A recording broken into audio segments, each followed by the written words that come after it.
Hello, everyone. Welcome to the class tonight. I'm Dr. Asatar Bear, and the theme of tonight's class is what are you willing to give? So, I teach this class live every week so that we can experience meditation together, and build that vibe that carries us all along, right? Um, and also so that people can ask questions and interact and so on. So, I just was thinking about how every religious tradition, every spiritual tradition asks us to give up certain things. Um, so we just had the month of Ramadan.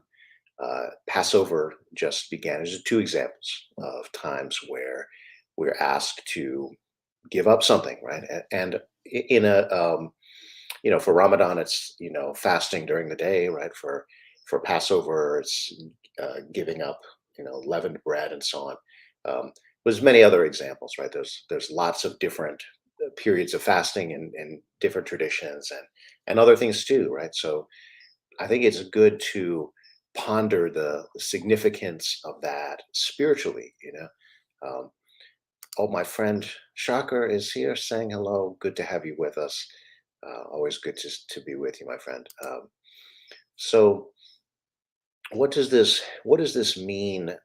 This asking us, like, what are we willing to give? What are we willing to give to others? To give up? You know, and it makes me think about how meditation.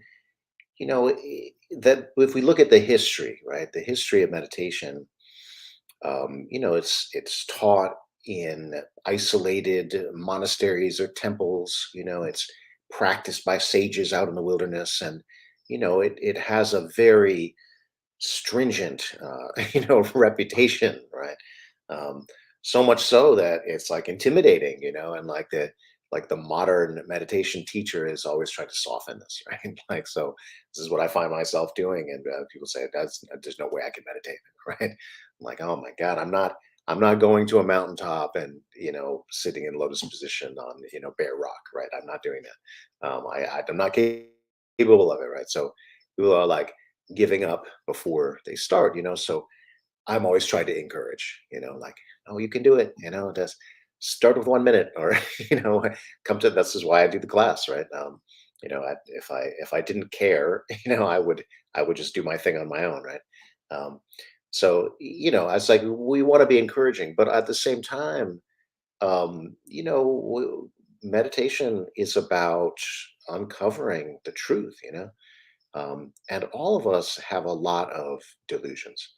Let's be honest, And if we could just say, like, kind of the main one, I mean, like, again, every spiritual tradition and the religious traditions too, they tell us, we have illusions. Like, a lot of the things that we believe or the things that we look at and see are illusions. They're not true. We need to uncover that truth, and that means questioning things. That means really getting to the heart of things. um, and there's habits that we all have. There's addictions that we have which get in the way of this, which hold us back.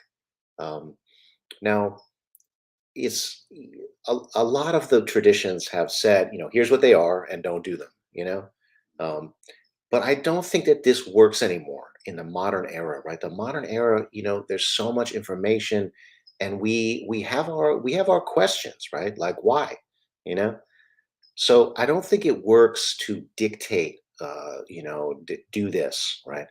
Now there's some benefit, right? Like, the month of Ramadan, everyone's doing it, right? All Muslims doing this, right? Or Passover, you know, everyone's doing this. There's a big community feature of that. There's a lot of support that you get from that. There's a lot of bonding that happens with that. So those are all potentially valuable things, but it's always about when you do any kind of sacrifice, are you willing to do that, right? So this is why I am asking, right? What are you willing to give, right? The willingness is very important. um, the value of sacrifice is in the willingness. Um, I see I have another comment here from my friend Akbar Kadus. Um, Pierre said fasting was the best way to get a handle on one's ego. Yes, right, very true. I mean, all of this, right? Self-sacrifice, sacrifice, very powerful. Self-denial is very powerful, right? Especially when when we are denying something, an aspect, something that we do that's really in our way, right? Or where we're really clinging to a delusion. Okay, so the main delusion out there is outer things are going to make me happy, right? Outer things are going to give me peace. Outer things are going to give me fulfillment.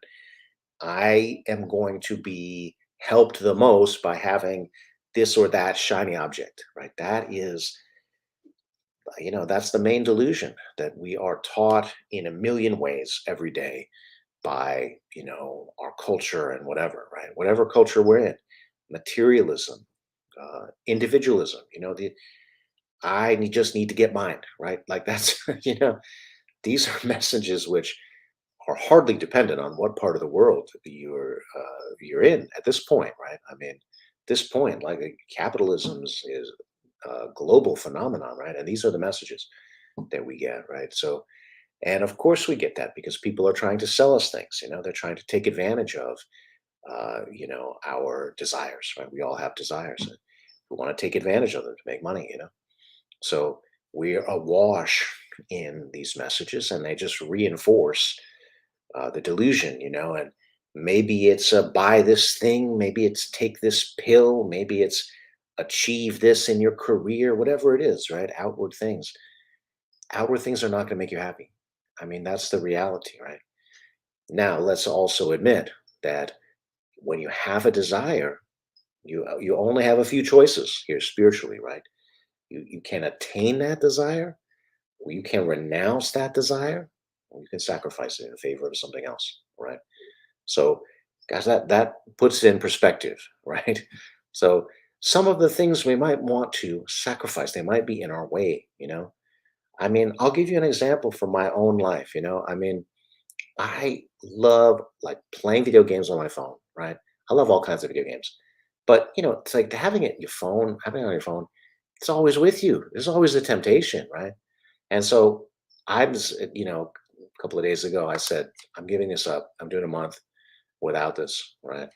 And I might never be back. And some of these games I played for years, right? And have achieved, the top 1% level or whatever, right? Like, so, I mean, there's a certain denial of that, right? Something that I enjoy, but I'm like, yeah, whether I enjoy it is secondary, right? It is in my way. It's a thing that I use to avoid my pain, which I have a lot of. I'm going through a lot personally. Um, and something that distracts me and makes it harder for me to keep all of my responsibilities together, that makes it harder for me to be organized. And so I'm like, whatever I enjoy about it is less important, right? This is on this is in the category sacrifice, right? My enjoyment of it is not as important as the ways that it's holding me back, right? So now it's not my place to tell you what things are that way for you, right? I mean, the point of meditation is to realize the truth, okay? I'm just pointing out that you probably have things like that as well, right? Maybe the same thing, maybe other things, right? Now, I'm not saying, give up everything that gives you pleasure. I'm not saying that at all. Pleasure is an important part of life. Okay. There's a reason why, some of the things that we do, right? Even some of our addictions, right? They always start out as pleasurable. Okay. But the question is, right? Is it taking you to the truth? Can it be made to do that? Right. We could ask this about anything that we engage in. Right. Now, there's certain things that are just very clear, right? So I've known about this one for a while for myself. Like, oh my God, what a waste of time, right? Why do I do this? I was, oh, okay, I'm coping with all of this pain. I'm avoiding it. I'm taking my mind off of it. And, maybe a certain amount of that is okay. But at a certain point, I was like, this is not healthy. I'm going to see what it's like to be without this. It's just an experiment. And I think this is a good way to approach it to say, let me just do a month without it, right? I think there's a reason, Ramadan is a month, Passover is 8 days, right? There has to be a good span of time there. Um, I think a month is a good period. And so sometimes it's hard when you say to yourself, I'm going to give something up forever, right? You say, oh my God, now you remember all the things you enjoyed about it, right? But if you say to yourself, I'm giving it up for a month and then we'll see, um, that's often a good entry to it. And I'll tell you just for myself, I'm already finding a lot of benefits, that that my mind is more focused on the things that are before me. I mean, and part of the reason that I sought distraction is because like I'm at a point in my life where I have a lot of responsibilities, and it's nice to escape from that internally, right? Maybe some of you can relate, you know, um, but it's not serving me in this case, right? I'm not saying an escape is never warranted. Again, I'm not here to judge you. I have enough of my own mistakes and foibles. I'm going to focus on those, right? Not yours. That's not not my job. The purpose of sharing this is just to encourage you, right? Look at it, right? Explore it, okay? I don't want to be the kind of teacher who, in encouraging you to try meditation, that I just enable you, that I become part of lying to you or something, right? And saying, you know, um, oh yes, don't worry, there's nothing you need to do or give up or whatever, right? Um, the fact is that sacrifice has tremendous power, but you need to be willing to do it. You need to be participating in that, right? So that's the point of looking at this, so that we don't fall into that materialism, that delusion that says it's out there, right? That's what I need. Um,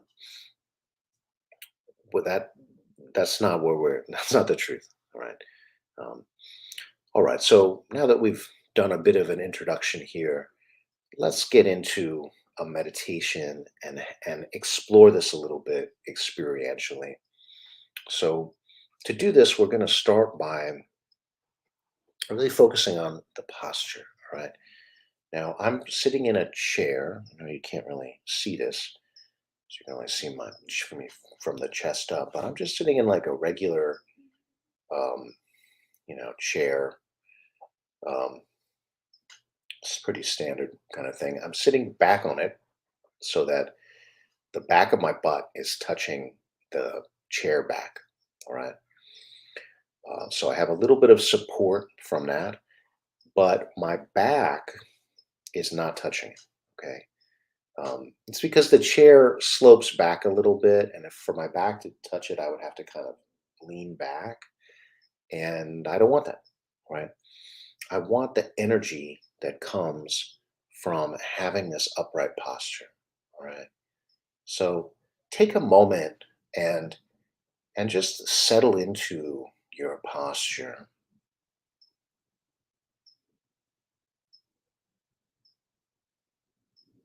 and especially notice the position of your shoulders and head relative to your hips. Notice what is happening in the muscles of your back, your neck, your abdominal region.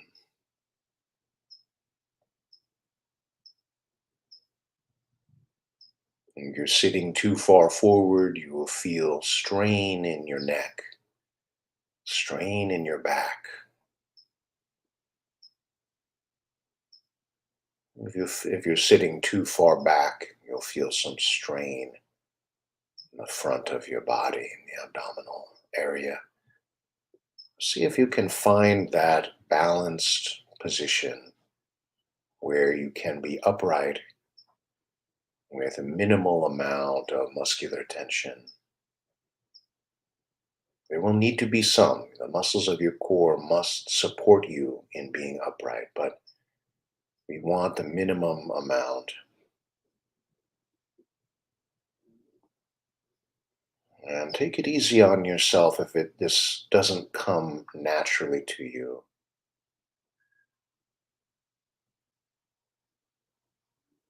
It's a study. Learn from your own body.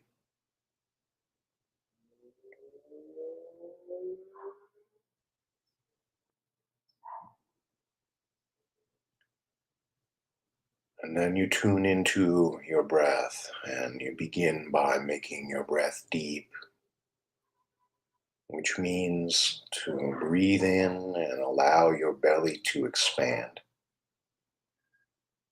Let your belly feel like a balloon that is being blown up.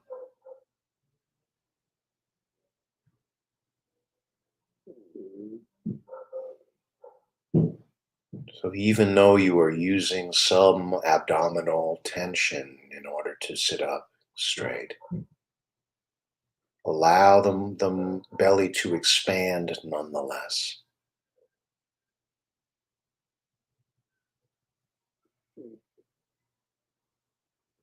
And then as you breathe out, feel your belly drawing in, belly button toward the spine.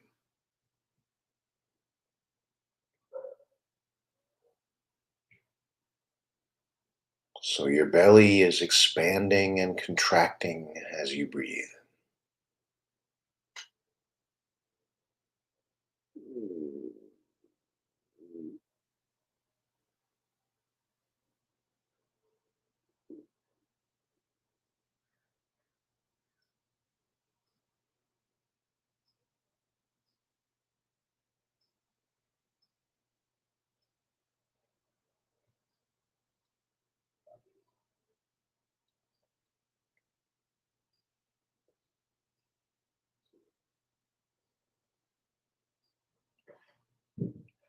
Now work on making your breath slow.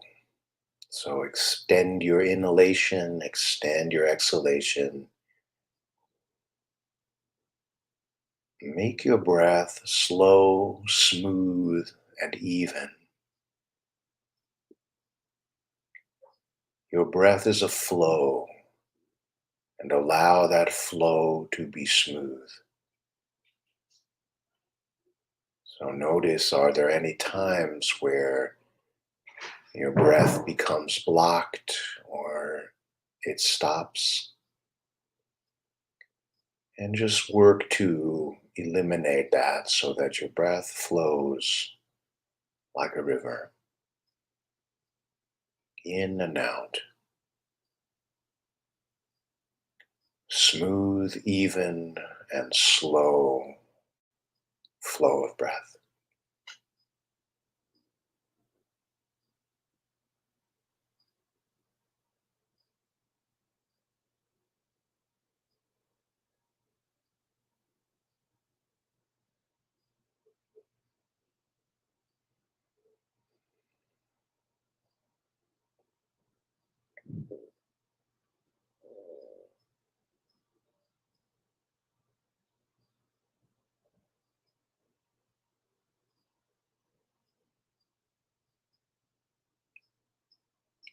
Now we would like to make the breath rhythmic, and we would like to make the breath heart-centered.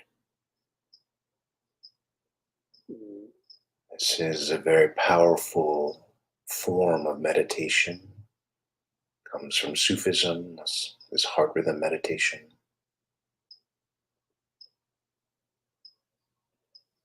And we can do this, we can make the breath both rhythmic and heart-centered by focusing on our heartbeat and by counting the beats of your heart so that there are the same number of beats on the inhalation as there are on the exhalation.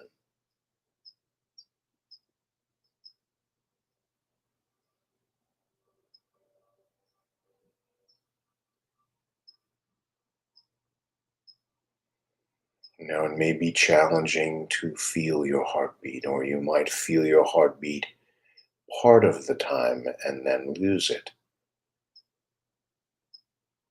Some people can feel the heartbeat right away, and some cannot.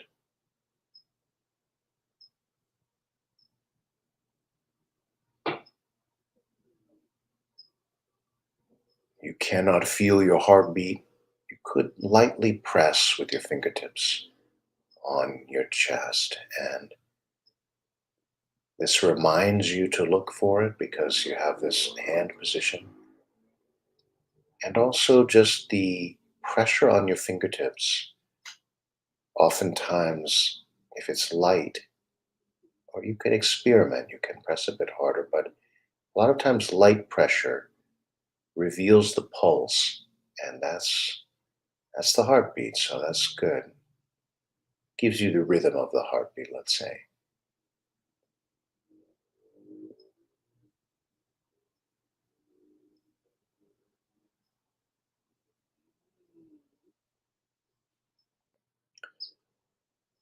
Now, to make the breath rhythmic, we would like to have the same number of beats on the inhalation as we do on the exhalation.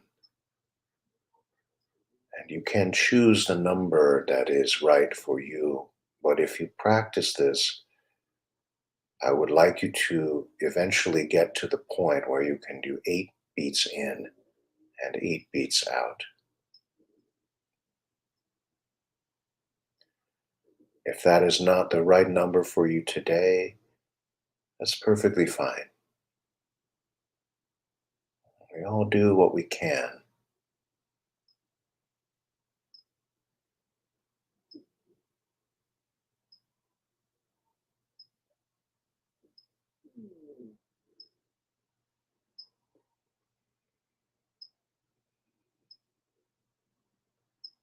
As you breathe, as you feel your heartbeat, as you keep your breath in rhythm, consider that your heart is giving and receiving.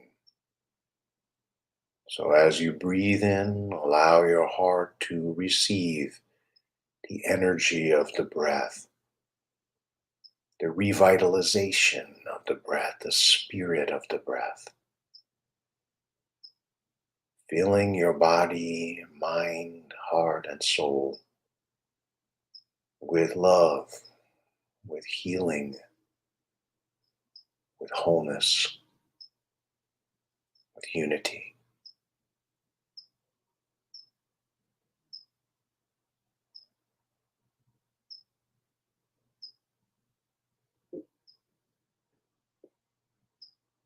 And as you breathe out, allow yourself to cast off the barriers and limitations and self imposed boundaries and so on that no longer serve you, that you no longer need.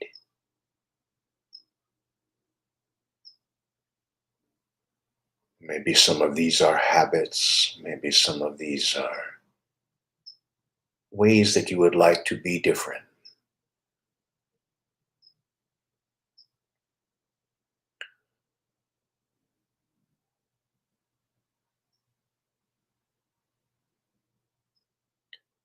And now complete the breath. Work on the breath even more by really squeezing your abdominal muscles as you exhale. Squeeze out all of the breath that you can. Draw the belly button toward the spine. Powerfully but smoothly, slowly, in the rhythm of the breath.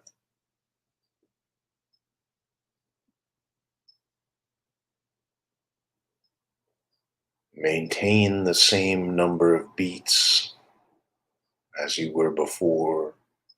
Unless you feel you could do more, then you can make your count longer if you would like.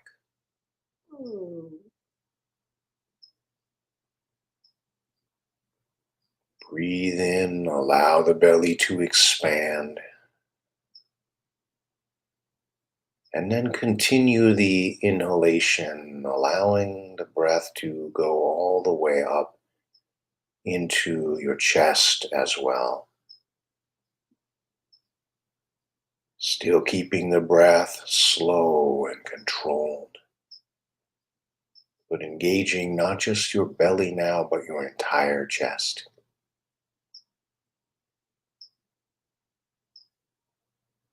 And as you breathe out, contract. Breathe out all the breath out from the upper part of the lungs and then contract the belly, contract the abdominal muscles. Bring the belly button toward the spine. It should feel like many times more work than you normally put into breathing.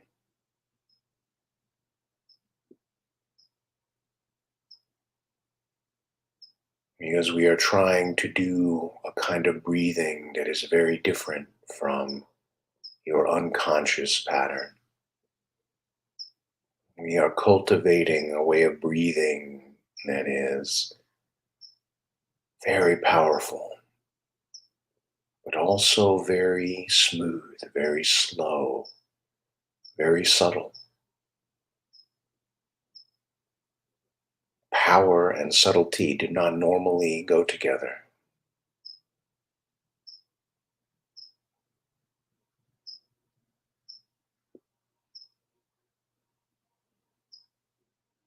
Subtlety of the breath makes us aware of the world of spirit.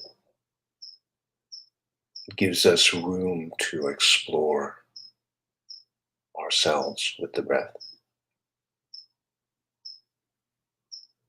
And the power of the breath gives us the strength to pierce through illusion.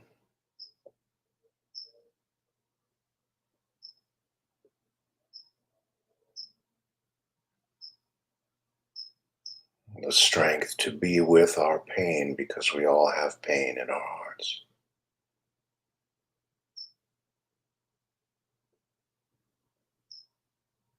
To let our feelings flow. To trust in the process. To trust that our heart is stronger than any emotion, no matter how much it might disturb us or seek to cause us to be off balance.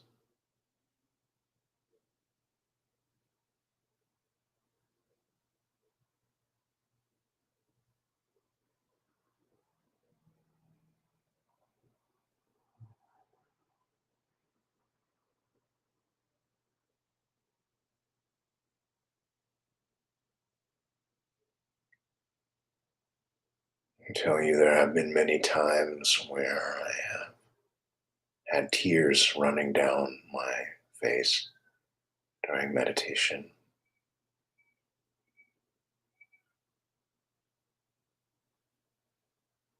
And the pain in my heart emotionally was so great.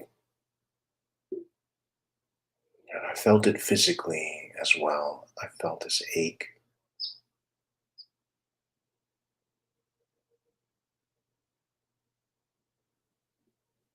And I'm grateful for those times. That those times have given me so much healing. I have learned so much from those experiences. I would not trade a single one of those experiences, though they were difficult.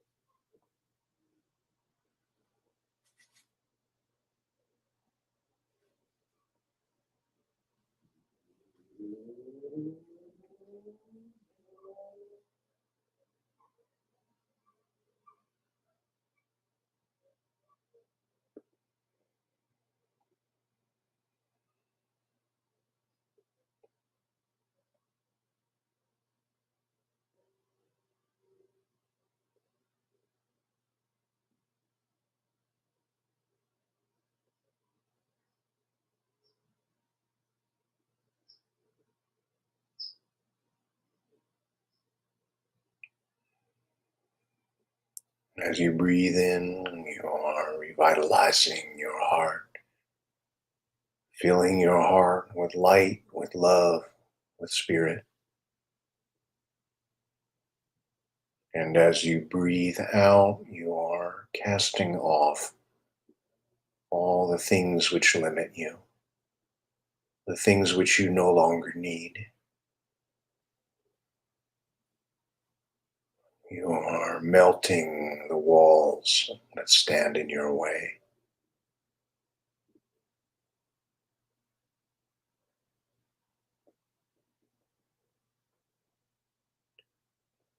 And allow yourself to ask the question to your own deepest heart: what am I willing to give? What am I willing to give up?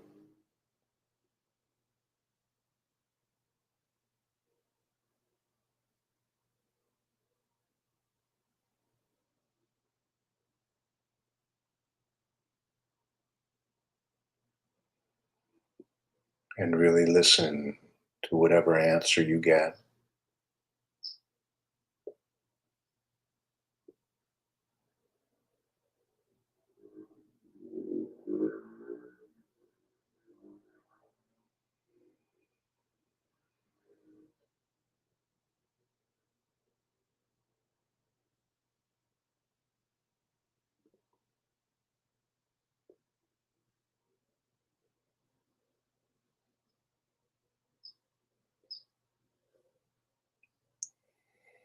All right, we'll end our meditation there and then we'll come back and do another one in a bit. I want to speak on a couple of things, a couple of more themes here. Um, I cannot help but think, since I've been talking about Ramadan and Passover, about the horrible genocide occurring in Palestine, and that my heart goes out to the Palestinian people, the suffering that they are enduring, the attempt to take uh, the land that they have lived on for a long, long time, um, to displace them, like so many others have been displaced. Uh, and of course, the tens of thousands of women and children that have been killed. Um, it's just heartbreaking. Um, and I saw a, an, um, a just a brief video that on Instagram that just caused me to burst into tears. And it was this woman in one of the camps in Gaza. One of these tent areas where people have fled to because hundreds of thousands of homes have been destroyed. Um, and she was in a wheelchair and was missing a leg. Maybe it had been, you know, the result of this conflict. I don't know.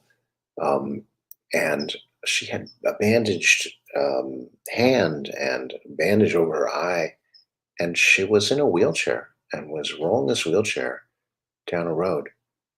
And she had her arms spread out, and there was so much joy in her rolling this wheelchair down this road, like in the midst of this horror um, and suffering.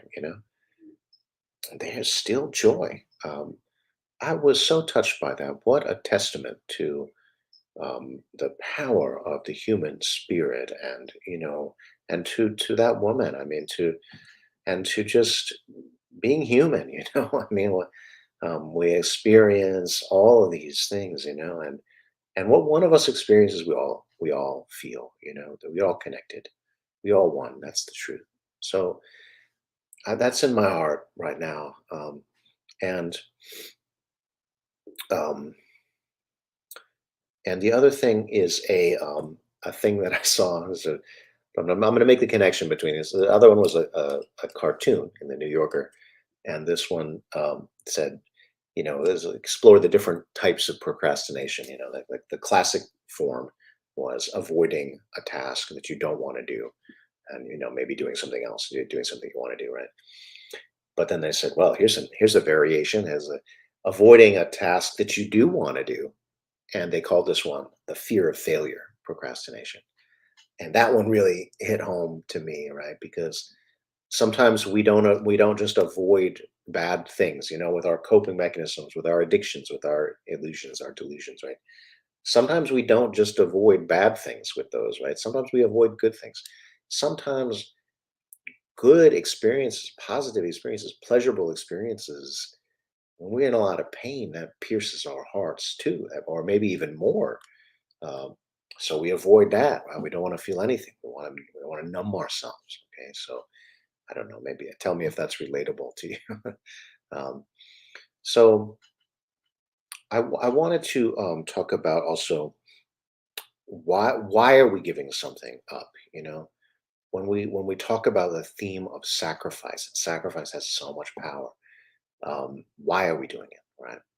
So I know for me personally, and maybe this is going to resonate with you, I don't know, but like for me personally, I have a very long standing and old habit of like self-flagellation, of saying, well, I'm bad and I'm weak and I deserve, to, I don't know, bad things to happen, to me and whatever. And because this is my psychological like way of saying, well, okay, if I blame myself first, then the bad things won't happen to me or something like this, right? Like it comes from my childhood trauma. Uh, so, but I think this is not uncommon. I think a lot of us deal with this, you know, this self denial, and this is, um, not the energy that we want to feed, right? This is not That's not a healthy way to come about this. Um, so my question, and of course, like all my teachings, right, are like they come out of my own journey, they come out of my own struggle. So the question is like, well, how can we do this out of love, instead of out of like, oh, you're bad, let me, beat myself up, right, like this, right? We don't want that. We don't want to encourage that energy. It's the wrong energy to encourage. um, because why, right? This is coming from a mental place. This is coming from a place of judgment.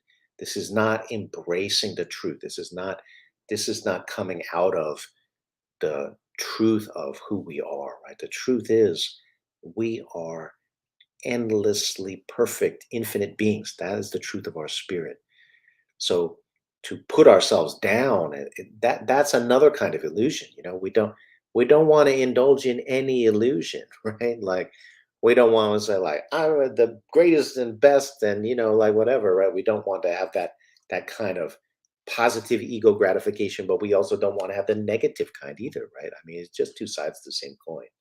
So um, I always am reluctant to talk about self-control, discipline, giving up addictions, right? All of these things, because it can take that tendency and just pour fuel on it, right? Say, yes, oh my God, I'm so weak and bad and wrong and all these things, right? Because I know this because I've said this myself many, many times, right?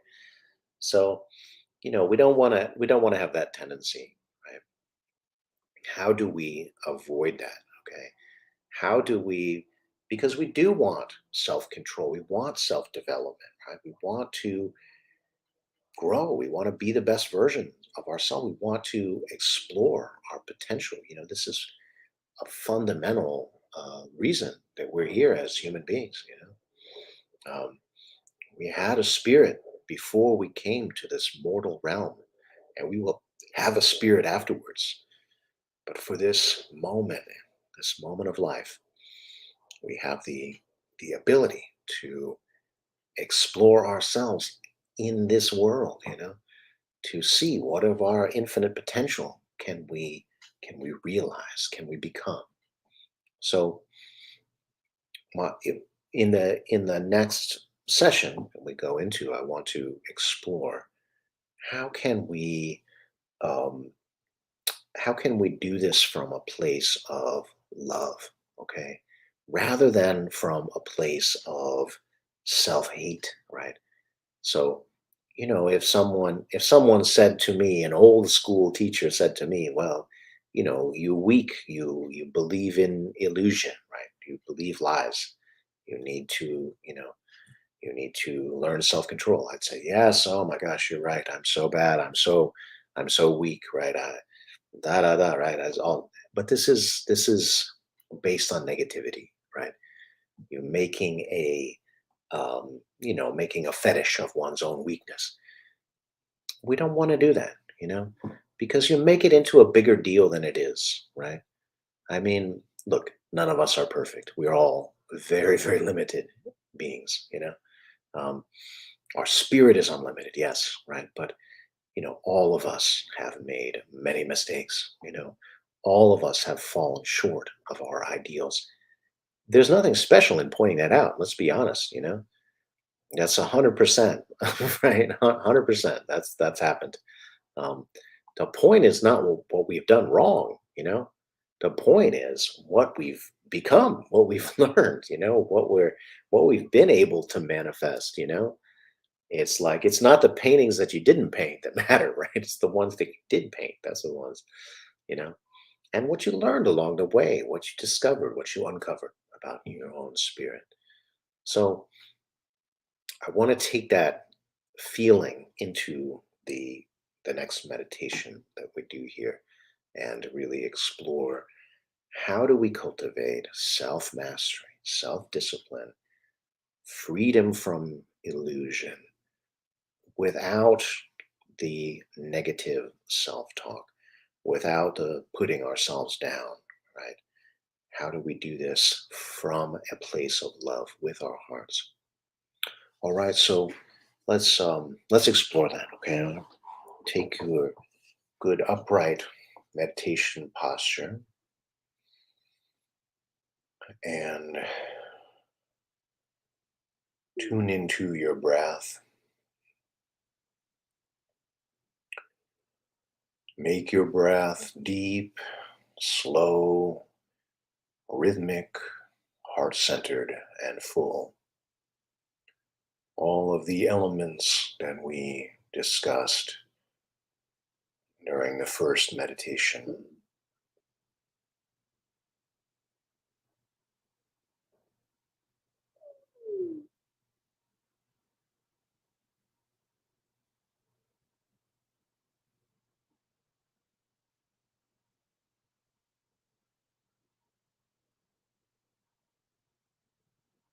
What I have found to be very powerful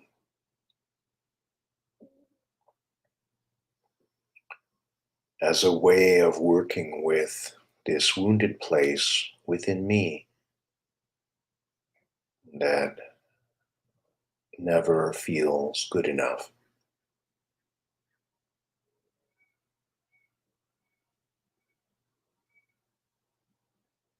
that always feels like I'm falling short, that feels weak and vulnerable and wants to go to judgment,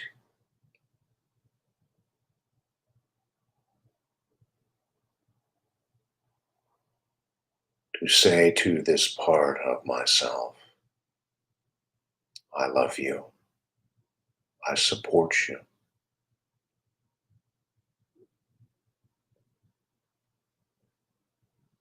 to use my breath to heal that part of myself.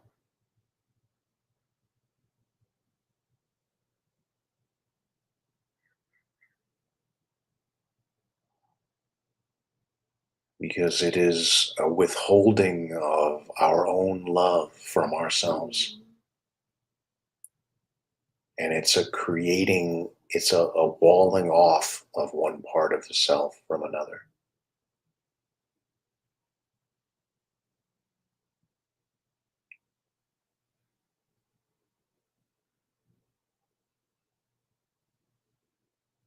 We do not want to build walls in ourselves. We want wholeness. We want unity.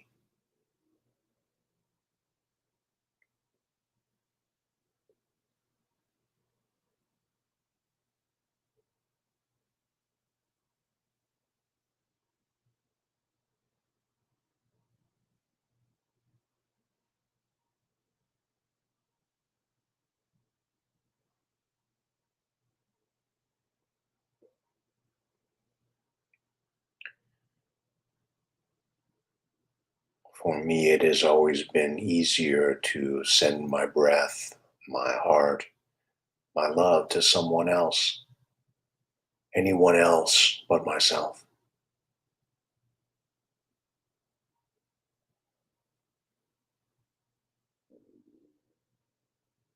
That wall of pain that said I'm not good enough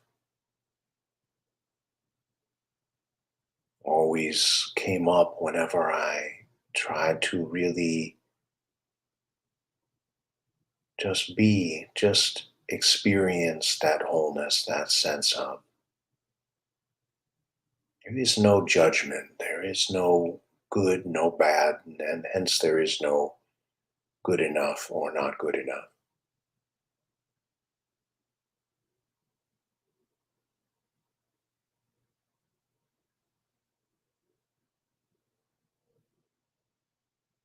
You use your breath to go so deeply into your heart that there are no more judgments.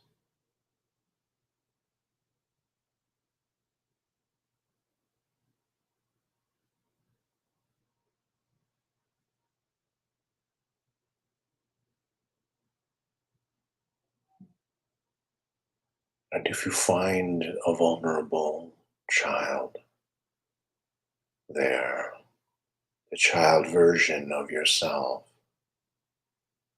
that you can hold that child, love that child,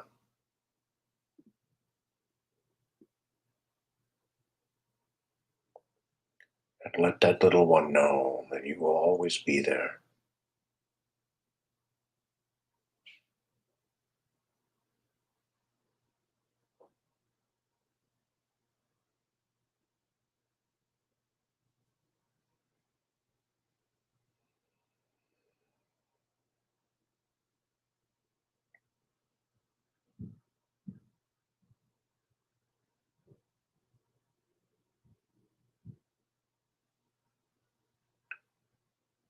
Without all parts of you on board, it's very difficult to do really challenging things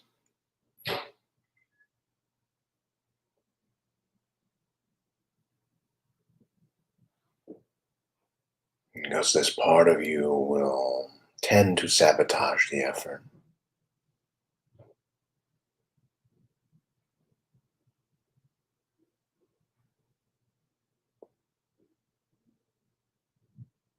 So it becomes all the more vital to embrace all parts of yourself. Bring that into the light, into the dynamic wholeness of your being.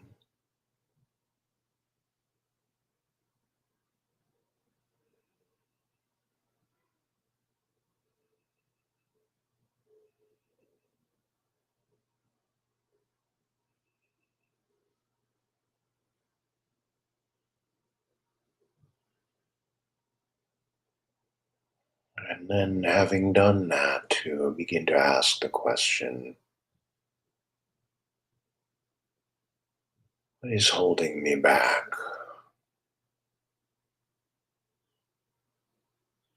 What am I using to cope?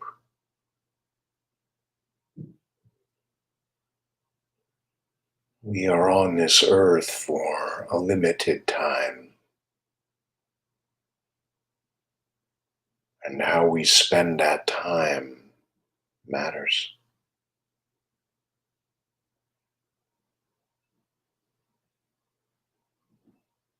Are we spending it in a way that is really serving ourselves? on this deep level? Are we spending it on the experiences, the skills, the relationships that most matter to us? Or do we take these things for granted?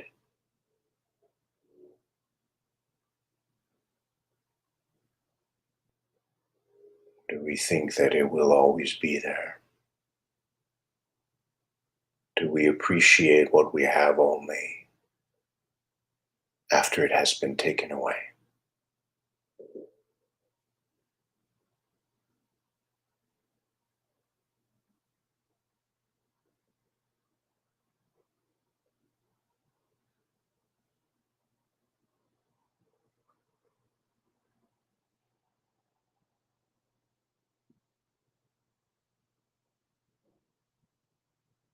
All of the spiritual and religious teachings teach the same message,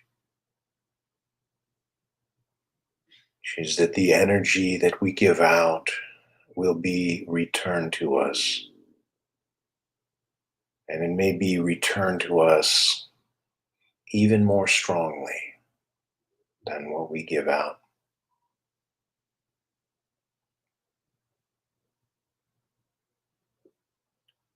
Whether it is called the golden rule or whether it is called karma, it is the same idea. The vibrations that we put out into life bounce off the dome of life, and they are the vibrations that return to us.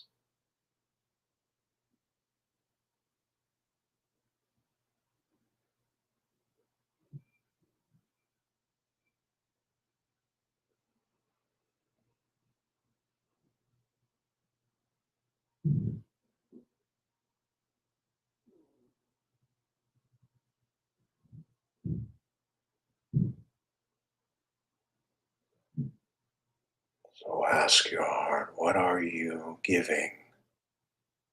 What are you willing to give? What are you willing to sacrifice?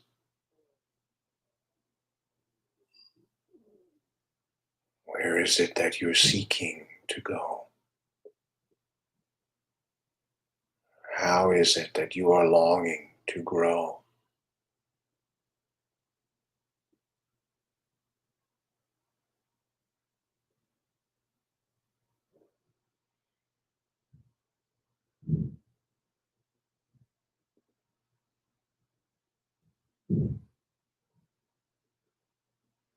Your heart has these answers. Your heart is longing to express them.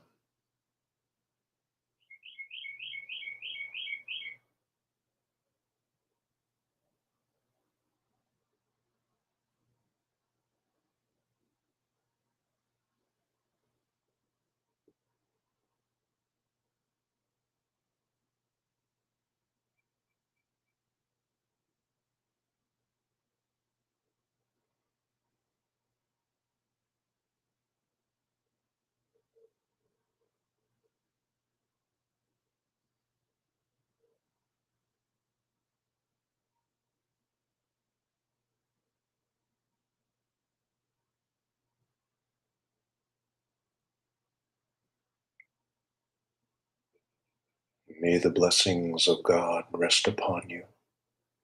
May God's peace abide with you. May God's presence illuminate your heart now and forevermore. Amen.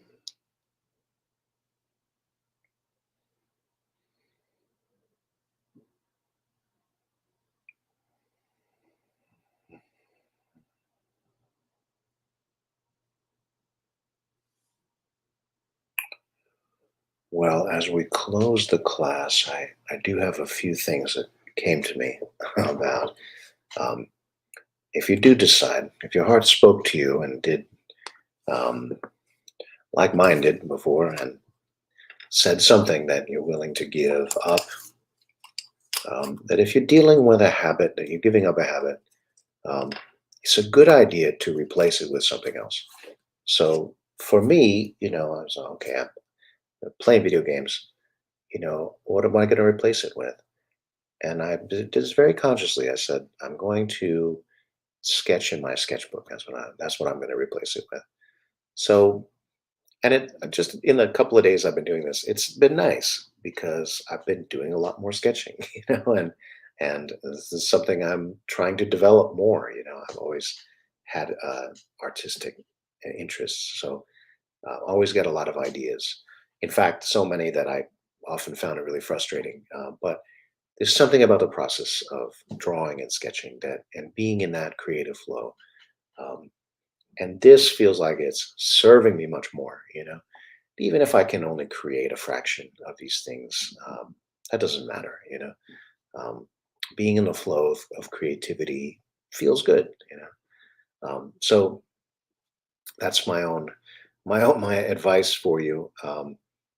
And of course, to be gentle with yourself if things don't go as planned, but to keep trying. Um, and and the other thing I think that's helpful is to use your sense of identity. To say this isn't me. You know, um, Mm. even if it's something that you've done for years, right? Even if you could say, well, that is me. No, if you're deciding that has to go, then that is not me, right? That can be very powerful, right? Drawing a boundary, using that sense of identity. This is me. This is not me. Uh, so I hope that's helpful. Uh, write in and let me know. I'd love to hear from you. And we'll be back next week. We're here every week. And of course, if you'd like to support the show, we have a link to the Patreon below. And Leah should be back with us next week. So good to see you all. And see you next week. Keep meditating. Namaste.